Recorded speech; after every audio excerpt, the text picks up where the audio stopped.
kemarin kan Bapak habis pos menangani stroke ya Bapak. Ya.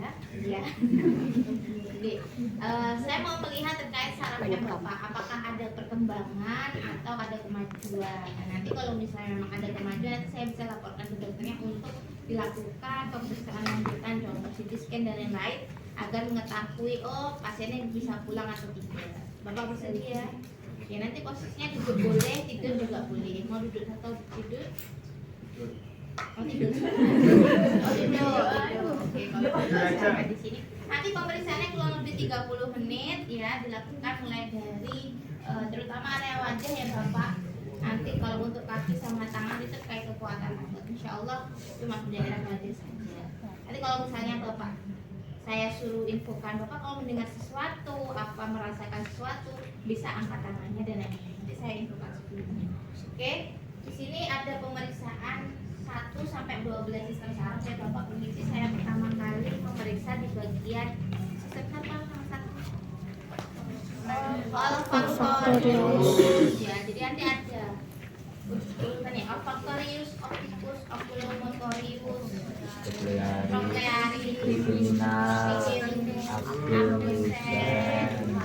facialis, vestibulo, cochlear. Kalau kamu nggak hafal nggak apa-apa, tapi cara pemeriksaan harus bisa.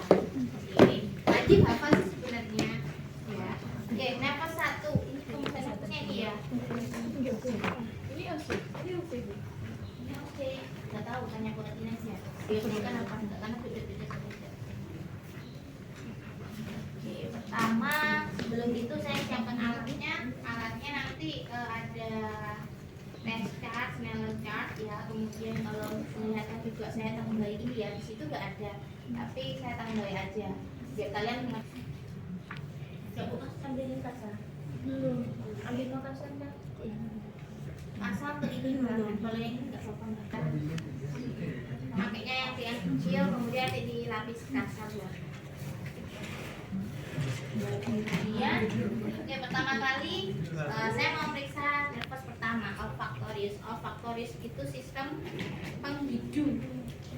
Penghidu mana? Hidung. Jadi bagaimana penciumannya pasien? Kalau misalnya ada yang bermasalah, mungkin karena infeksi, flu dan lain-lain. Jadi sarafnya itu juga termasuk.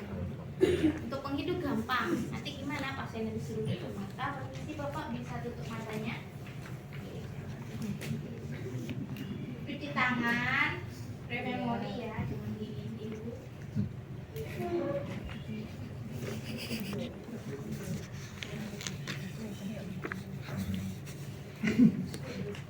Bau sesuatu, katanya menutup ya. Bau sesuatu, kalau misalnya nanti Bapak mencium baunya dan mengenalinya. Pernah kenal bau minyak zaitun? Minyak kayu putih? Minyak telon? Tahu ya bedanya. Minyak telon, minyak tawon. Oh, tahu semua dia. Kita pastikan dulu kenapa kita kasih bau-bauan dia nggak ngerti. Cuma ini apa gitu, minyak gitu ya, minyak apa? Nah, ini dari dua sisi ya. Sisi yang pertama. Tawon.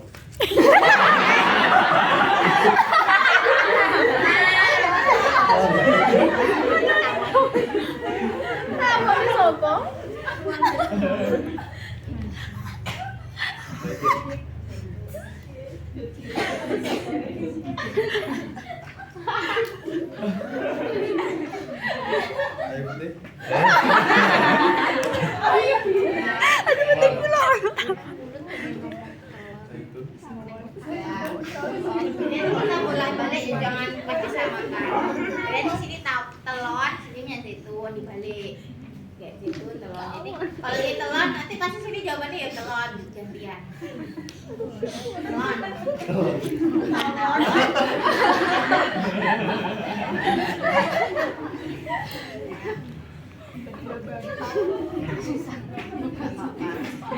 Ini dalamnya isinya minyak tawon. Oke, sudah. Itu aja. Atau kalau misalnya pasien memang penciumannya kurang, nanti pasien suruh nutup hidung salah satu. Ya, biar benar-benar ngecek. Tapi kalau untuk pasien yang masih normal nggak masalah. Oke, kemudian yang kedua saraf apa dek? Optikus. Lihat tadi kita pakai dua, pakai smelter cas sama pakai siharap.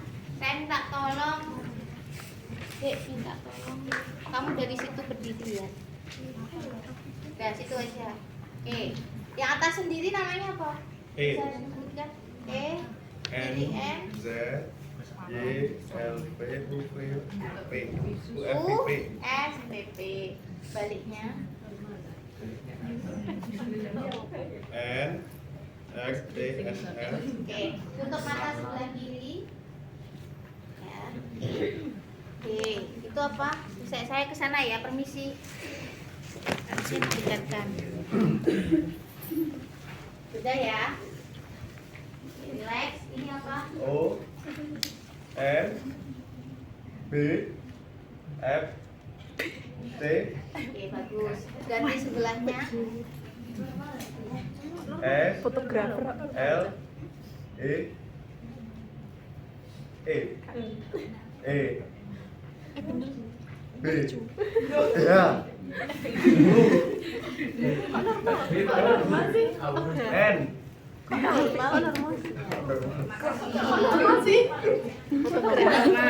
bisa.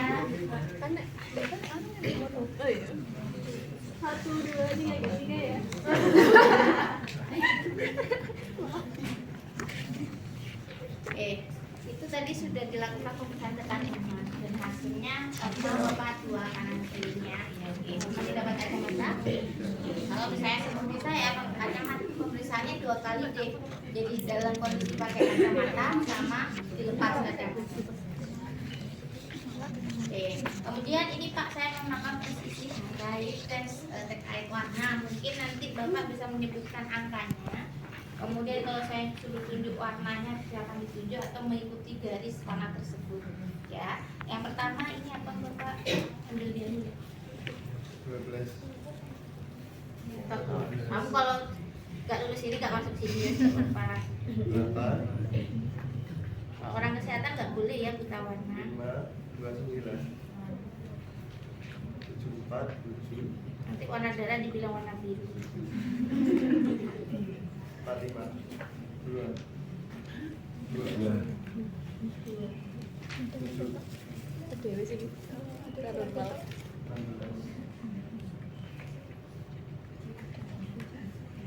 Kalau seperti ini disuruh nunjuk warna yang paling tengah atau paling tinggi, tunjuk aja.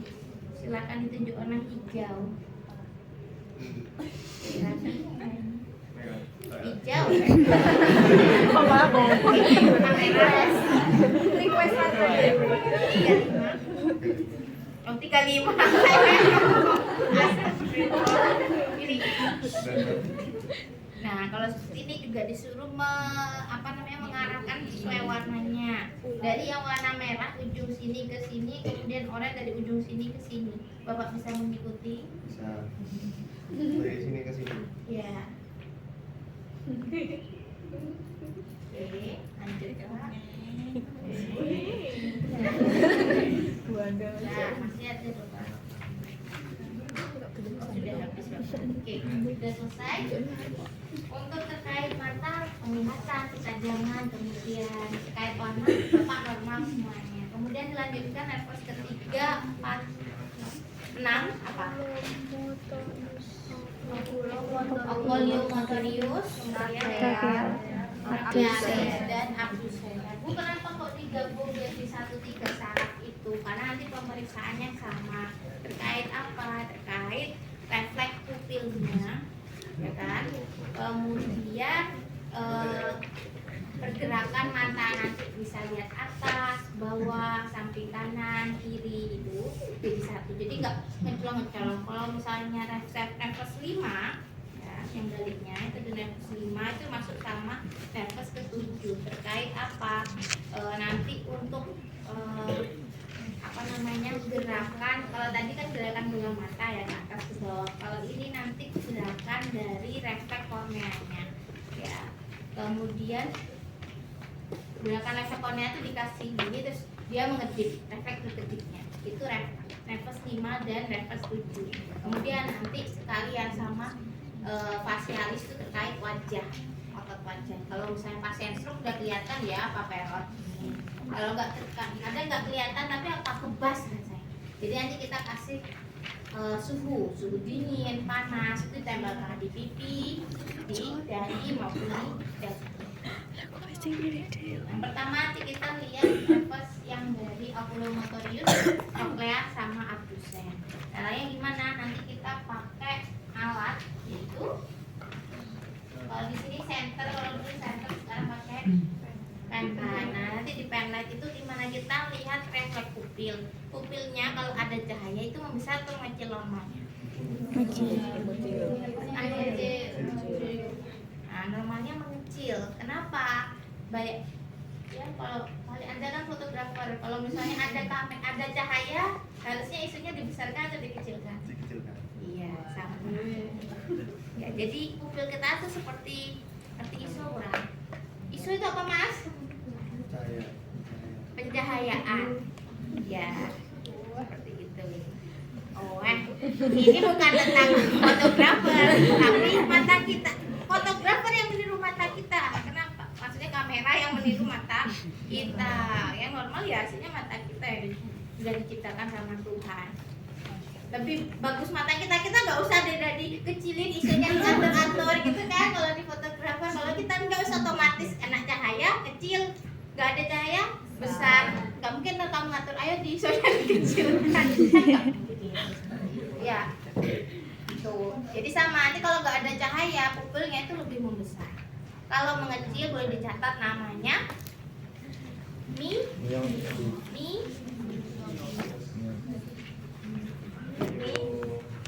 lupa. Ayo searching. Ayo searching. Miopi. Pak, nanti Bapak bisa menutup salah satu mata ya. Oke, bisa lihat ke depan. Nanti kita lihat refleks pupilnya. Ini sih Bapak. Dari atas ke bawah. Jangan lama-lama ya, kadang anak-anak tuh gini. Kasihan pasiennya. Jadi ya jangan terlalu cepat kadang. Kaget. Ya. Kalau terlalu cepat tuh gini ya, seret. Itu juga ada gunanya.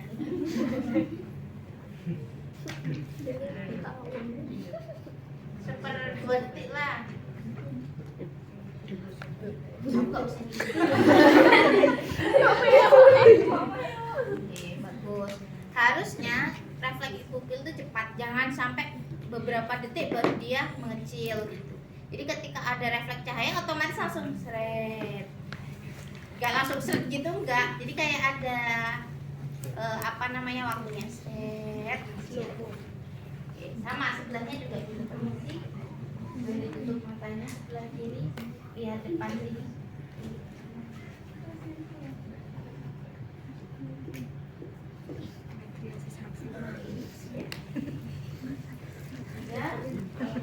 Mata sudah. Nah sekarang lanjut Bapak, nanti Bapak bisa ikutin pulpen saya ya, ke atas, ke bawah, ke samping. Gerakan pupilnya bisa ikut. Nah tapi kalau pada pasien dengan juli nanti juga ada permasalahan ketika menggerakkan bola matanya. Jadi kelihatannya di sini dia suruh lihat sini tapi matanya hitamnya pupilnya ada di sana. Kemudian lanjut ke refleks yang terakhir yaitu refleks saraf trigeminal sama facial. Pakai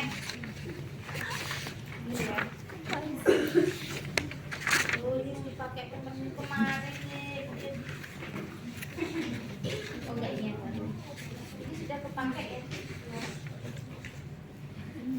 Nah ini nanti boleh pakai kapas yang dilinting pinggirannya, jadi lebih tipis. Kemudian nanti dibuat tempelkan di sini. Ya. Kemudian pakai cotton bud, jadi yang tipis. Nanti gimana? Pasiennya disuruh menutup mata yang sebelahnya. Oke, sama tutup matanya yang sebelahnya. Yang sini buka, yang kanan buka. dibuka, yang kiri ditutup bisa. Oke, benar-benar ditutup. Kemudian nanti mata kanan menghadap ke kiri, menghadap ke kanan sini. Oke, sini ya, jam mata dulu. Nanti kita lihat refleks berkedip. Jamnya sini, nah ke sini. Kondisi ya. Nanti kalau ada rasa geli langsung, kalau misalnya nggak usah ditahan. Nggak usah ditahan. Aku napa gitu? Gak usah ditahan, kalau misalnya ada kayak rasa geli langsung kamu kedipkan nggak apa-apa. Oke, sudah. Lanjut. Normalnya ada refleks kedip. Kalau misalnya ada refleks kedip, kenapa? Mungkin kayak kemarin bagi ciri-ciri yang suka pakai software kan sudah biasa ya, suka gini diutek-utek. Nah itu agak dalam, tapi agak dalam banget ya, kecolok. Oke, sama lihat sini. Sudah. Ya jangan buka dalam kan, dia ada gini dikit, sudah ada refleks kedipnya.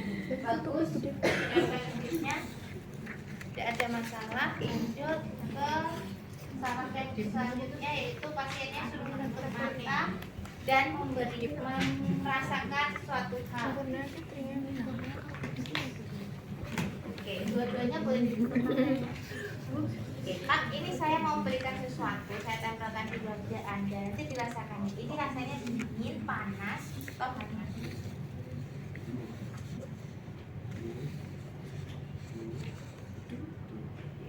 Harusnya pakai ya, daripada kamu tak suruh minjem lagi. Yang buat kompres perut itu juga bisa, atau es batu yang ditaruh di wasrap tempel. Nggak boleh pakai ini ya, ini cuma buat kecocokan. Bagus untuk refresh fagusnya ya, kalau misalnya facialnya. Kenapa? Kalau misalnya pasien dengan stroke biasanya atau kelemahan, ini bebas dikit. Jadi dikasih refleks dingin, refleks panas gak akan ke. Nah, saya tahu kakiku kebas apa kerasan, di jubir-jubirnya juga kerasa. Oke, kemudian lanjut ke nervous ke-7. Nervous 7 yaitu nervous 7 deh ya, nervous 8. Vestibulocochlearis. Nah, ini perlu dicatat. Nanti apa? Diki, catatan pinjam anak-anak ya. Nah, nervous 7 nanti kita butuh namanya. Nervous 8, sorry. Itu namanya Garputala. Nah, ini nanti tes apa sih? Telinga ya. Nanti silakan, ini jangan diatur ya, jangan dilakukan. Boleh dicek berkeliling ke sana. Ya. Gimana caranya Garputala sambil jaga dicek toh? Ya, tak ajarin caranya menggetarkannya. Caranya adalah dipegang ujung sininya, ya kan? Kemudian ujung yang dua ini kita tarik. Ada getarannya? Ya. Nah, setelah udah ada getarannya, langsung kita tempelkan. Tempelkan kemana? Nanti ada 3. Silakan dicatat dulu sekarang. Ambil keliling, ada yang nyatet. Ada tes 3 pendengaran, yaitu yang pertama tes Rine. Tes Rine itu untuk mengetahui konduktivitas tulang dan udara. Konduktivitas tulang dan udara. Oke, jadi nanti di tulangnya, kemudian di udaranya di mana? Di depan telinganya. Tulang dan udara. Konduktivitas apa dulu kemarin saya ajarin toh di Optis Media. Getarannya lewat tulang toh, kemarin saya ajarin. Ada tulang apa? Malleus, infus sama stapes, ya kan? Kemudian tes yang kedua adalah tes Weber. Tulisannya Weber baca. Jangan dipegang duanya ini, yang ini aja yang kamu pegang. Kalau kamu pegang ini nggak getar atau getarnya malah berhenti. Terus itu mengetes terkait lateralisasi pendengaran. Apa itu lateralisasi pendengaran? Jadi melihat kekuatan pendengaran dari telinga kanan sama kiri. harusnya dua-duanya sama, ya kan? Telinga kiri sama telinga kanan itu sama-sama bisa mendengar. Tapi kadang ada yang kalau misalnya orang selalu pakai headset yang sebelah sini atau yang sebelah kanan, itu nanti yang lebih mendengar sebelah kiri atau yang sebelah kanan saja. Jadi nanti lateralisasi kemana? Lebih dengar sini, berarti lateralisasi kanan. Oke, kemudian terakhir adalah tes wabah, singkatannya SCH WABC WABACH, wabah. SCH WABACH.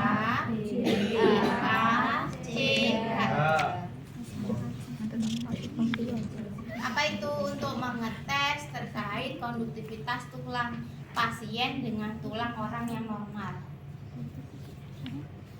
Konduktivitas tulang pasien dengan tulang orang yang normal. Ya. Jadi nanti kalau ngecek swabah ada dua orang yang lakukan, yaitu pemeriksa yang diharapkan pemeriksanya itu normal, jangan sampai pemeriksanya nggak normal ya. Pemeriksanya normal, dicek ke pasien yang kira-kira dia mengalami permasalahan. Ya, kita cek tes Lina dulu. Tes Lina nanti Bapak kondisi seperti ini, saya cek pakai ini namanya getar, saya getarkan. Ini nanti saya tempelkan di tulang Bapak daerah sini ya. Kemudian nanti kalau misalnya sudah tidak mendengar, Bapak bisa angkat tangan kiri Bapak. Ya. Oke, kemudian nanti kalau di sini saya tampilkan di depan telinga, jika tidak mendengar lagi, angkat lagi tangan. Oke, baik. Saya lakukan ya Bapak.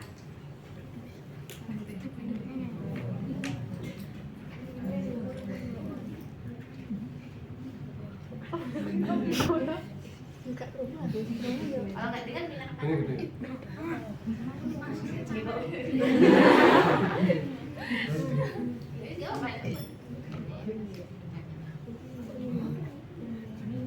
Getarannya tuh lama tuh.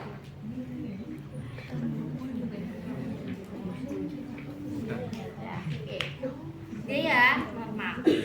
Normalnya apa? Ketika hantaran tulang lebih kecil daripada hantaran udara. Kalau tulangnya merasa sudah gak dengar, terus di udaranya masih dengar, itu normal. Yang gak normal adalah ketika tulangnya gak dengar, udara juga gak dengar. Harusnya padahal udara lebih panjang ya hantarannya. Kemudian kita periksa lagi satu. Jangan sampai dipegang ya, jadi nanti nempelkannya gini posisi. Ini jangan kepegang, ini kepegang nanti gelombang getarannya hilang. Kita cek tulang mastoid itu yang menonjol di belakang telinga. Ya.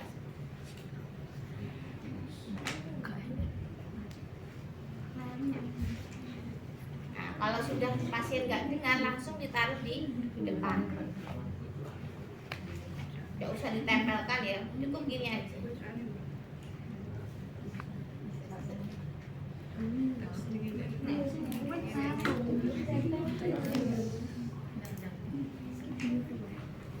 Saya video kan gini ya. Kemudian tes yang kedua apa? Tes Weber. Tes Weber itu lateralisasi, berarti keseimbangan kanan sama kiri. Nanti taruh di mana? Kalau seimbangan berarti tengah-tengah, bisa di bagian frontalis tengah sini atau di belakang depan, satu jari di atas ubun-ubun ya depannya, atau di bagian sini dari atau di ujung hidung sini. Tapi kalau hidung kan nggak sopan ya, sini katanya nggak sopan, jadi kita taruh sini. Oke. Jadi Bapak nanti ini saya tempelkan di atas kepala Bapak, permisi ya. Nanti kalau misalnya Bapak mendengarkan sebelah kanan lebih besar atau sebelah kiri lebih besar atau sama besarnya, nanti bisa angkat tangannya ya.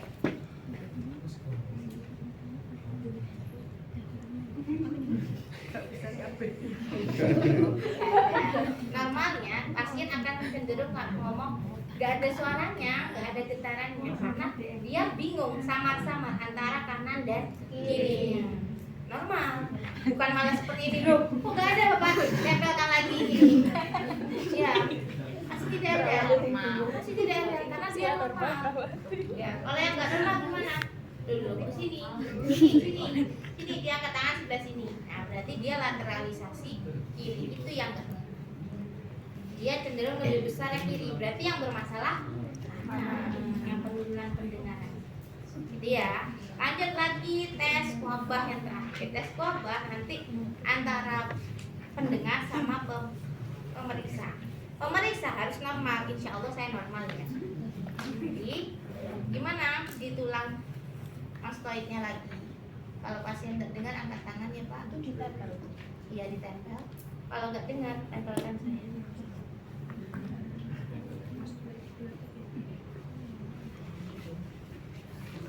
Saya masih mendengar. Iya. Ya lagi.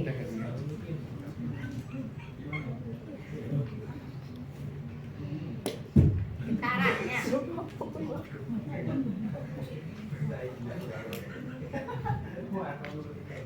Ya, kalau masih nggak apa-apa. Kayak gitu loh getarannya, bukan suaranya ya. Kalau ini kan kita lihat getarannya. Oke. Normalnya di saya, kalau misalnya dia nggak kedengar, saya juga nggak kedengar. Kalau masih terdengar di saya yang normal, berarti adalah apa?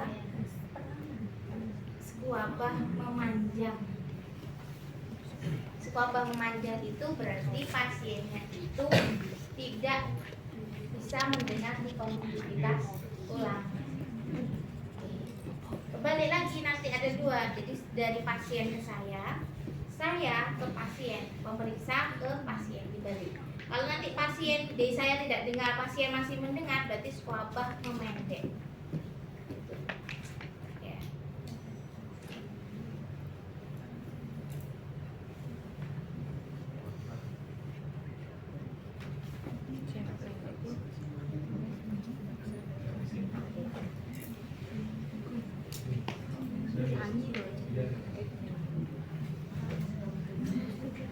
Dia gak dengar berarti normal.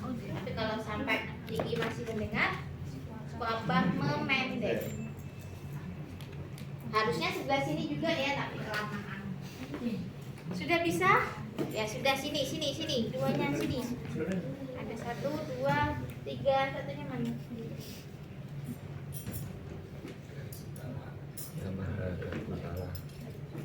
Bu, kok apa namanya? Menggetarkannya gak dipukul saja.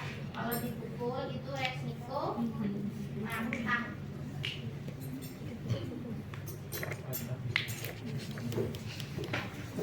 Jadi ini kalau dipukul gini bisa, tapi patah. Dan getarannya itu sedikit, malah lebih keras kalau gini.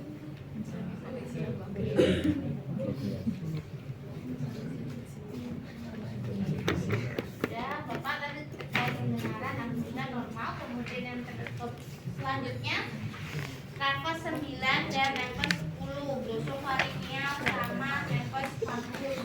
Nah, nanti ini kita pakai Tommy Spatel.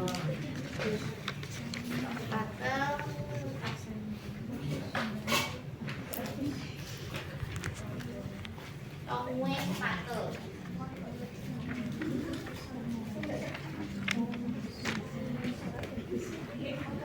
Tommy Spatel ini nanti yang dipakai yang kecil ya.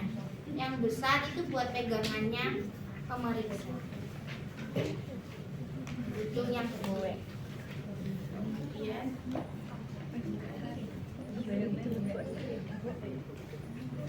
Nah, nanti kita megangnya gini, kita tutupi.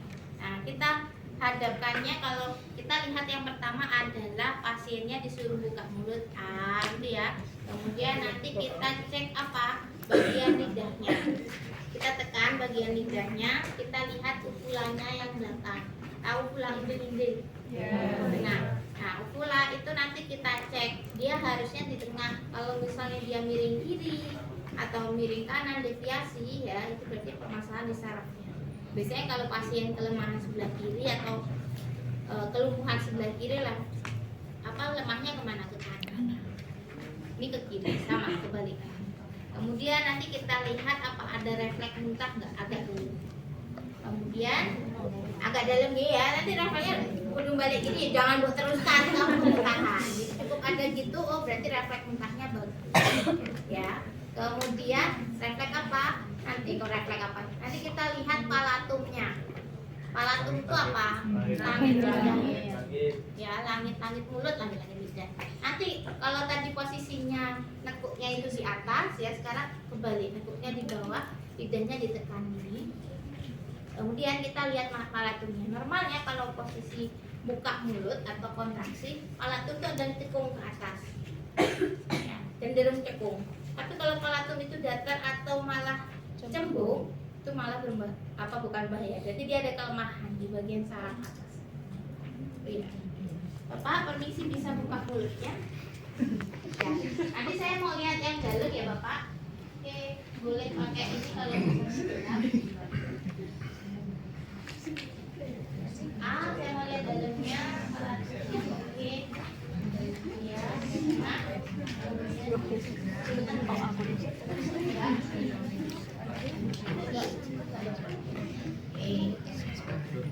Kemudian kita bisa bantu pakai ini ya. Ya. Bistikah HP-mu ke depan kene. Ya refleks mukanya kurang bagus ya. Oke, sudah sampai dalam, kasihan saya nanti. Terlalu dalam. Sudah, dari sini tadi kita lakukan pemeriksaan. Kemudian langsung juga di daerah mulut. Ya. Ini nafas aksesoris. Nafas aksesoris, nafas 11 itu aksesoris, berarti ke otot-otot aksesoris. Apa itu otot aksesoris? Otot-otot tambahan. Contohnya itu di leher sini sampai daerah dada. Biasanya itu terjadi pada pasien yang sesak. Jadi nanti ke apa namanya terlihat pas sesak. Jadinya nanti kelihatan otot-ototnya gerak. Nah, terutama di sini. Ini namanya otot sternocleidomastoideus. Ya, sternocleidomastoideus. Sterno itu sternum. Cleidomastoideus. Jadi dari sini mastoid, ini mastoid. Ini sini sampai sternum. Caranya gimana? Pasien boleh melihat sebelah kiri, Bapak kepalanya lihat sebelah kiri, tengok sebelah kiri. Nah, caranya nanti Bapak saya kasih tahanan, Bapak berusaha nengok sebelah kanan. Tahanan saya dilawan. Tahanan nanti dulu. Tahanan saya nanti dilawan, gitu ya. Kemudian nanti satu tangan kita lihat daerah sini. Ya. Kalau saya ibu kalau gini ya, gini. Mesti Bapak. Oke, Bapak bisa dilawan. Terus kita lihat sini. Tadi waktu santai Pak relax, ada gini tadi relax. Nah ini cenderung tidak kaku. Kalau ada kontraksi berarti dia ototnya kan kaku. Nah, sama. Jadi Bapak ulangi lagi, bisa dilawan. Yuk. Bagus. Ototnya, sternocleidonya bagus. Lanjut. Ini Bapak sama seperti tadi dilawan Pak yuk.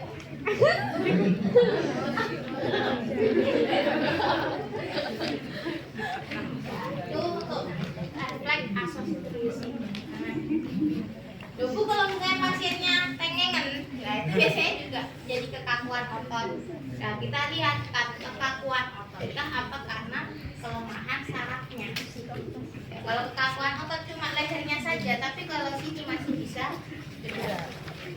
Kemudian yang terakhir refleks saraf ke-12 hipoglossus. Hipoglossus itu menelan, jadi nanti pasiennya suruh menjulurkan lidah.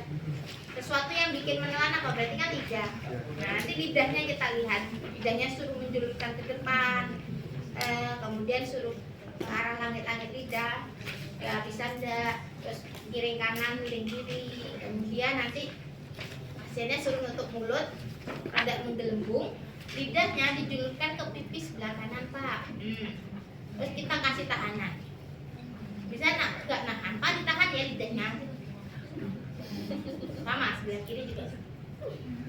Orang yang sakit, katanya kemarin saya di rumah sakit di unit stroke ya, pasiennya itu baru disuruh luruskan, ayo lidahnya diluruskan ke depan.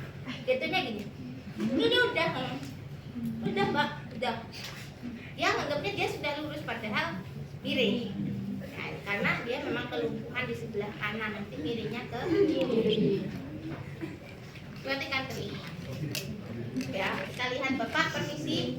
Nanti saya mau lihat cek lidahnya. Lidahnya bisa dibuka, mulutnya dijulurkan ke depan, diangkat ke langit-langit lidah. Oke, kemudian piringkan ke kanan, kiri. Sekarang tutup mulutnya Bapak. Mulutnya agak sedikit menggelembung. Kemudian lidahnya bisa dijulurkan ke kanan. Nah, tahan ya Pak tangannya. Oke, bagus satuannya. Oke, bagus Bapak. Level 1 sampai 12 ternyata ada permasalahan Bapak dari di sebelah kiri kan Bapak habis post stroke ya. Ternyata sebelah kiri ada kelemahan. Ya Bapak. Oke, sekarang sudah bagus. Ada yang ditanyakan? Sebelumnya, sorry, cuci tangan dulu ya. Eliminasi seperti ini.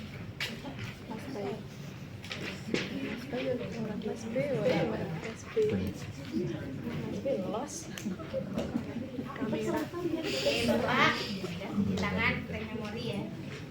Tadi sudah dilakukan pemeriksaan salah 1 sampai 12. Ternyata dari sebelah kiri Bapak ada kelumpuhan. Nanti mungkin kita akan pengecekan scan ulang ya Bapak nanti sore sekitar jam 3 Bapak bersedia. Oke, sekarang istirahat dulu, nanti kalau ada apa-apa bisa hubungi saya di nanti. Terima kasih Bapak atas bantuannya.